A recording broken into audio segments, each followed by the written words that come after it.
ఖమ్మం నగరంలోని సిపిఐ నేత గిరిప్రసాద్ వర్ధంతి వేడుకలు ఘనంగా నిర్వహించారు. స్థానిక పాత బస్టాండ్ వద్ద గిరిప్రసాద్ విగ్రహానికి నారాయణ, కోననేని సాంబశివరావు నివాళులర్పించారు. గిరిప్రసాద్ ప్రత్యక్షంగా వచ్చి సమస్యలు తీర్చేవారని, చివరి ఊపిరిపోయే వరకు కమ్యూనిస్టు పార్టీ అభివృద్ధి కోసం ఆయన పనిచేశారన్నారు.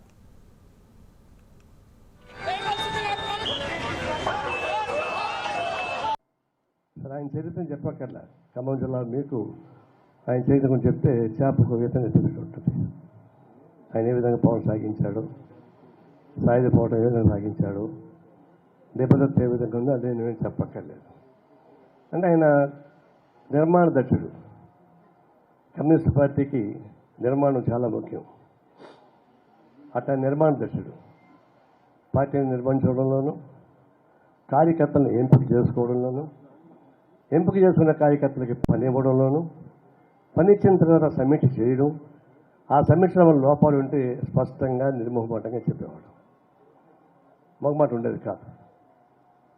ఆ విధంగా నేను జిల్లాలో ఉన్నప్పుడు కూడా చాలా సమస్యలు వచ్చాయి. ఆయనే స్వయంగా జిల్లా కౌన్సిల్లో వచ్చి కూర్చొని మాట్లాడి ఎవరెవరు ఎక్కడ తప్పులు చేస్తారో స్పష్టంగా చెప్పేవాడు. ఆ విధంగా రాష్ట్ర పార్టీ, జిల్లా పార్టీ మీద రాష్ట్ర పార్టీ దాకా ఆయన ఒక క్రమశిక్షణ, పార్టీ నిర్మాణం, నిబద్ధతతో కూడినటువంటి పోరాటం సాగించాడు. అందులో మేమంతా సైనికులు. అసంఘటిత రంగం జీతభత్యాలు ఎగ్గొట్టి కార్పొరేట్ సంస్థలకు దోచిపెట్టడానికి వీలుగా ప్రభుత్వ ఉద్యోగాలని క్రమేపీ తీసేస్తున్నారు. తీసేసి అసంఘటిత రంగంలో మన అవుట్ సోర్సింగ్ కాంట్రాక్ట్ పేరుతో ఉద్యోగాలు ఇస్తున్నారు. దానిలో కూడా జీతాలను కోత పెడుతూ ఇప్పుడు మళ్ళా ఈ రాష్ట్ర ప్రభుత్వం కూడా జీవోలు ఇవ్వటం జరిగింది మినిమం వేజ్ బోర్డు పేరుతో. అంటే ఈ శ్రమ అంతా ఎవరికి పెడతావు, ఎవరికి దోసి పెడతావు? ఈ శ్రమ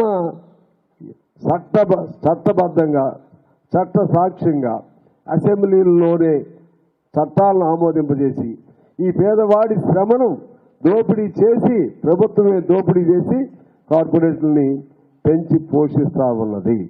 అసలు ఘర్షణ ఇది కదా, ఈనాడు జైల్లో ఎవరు ఉంటున్నారు?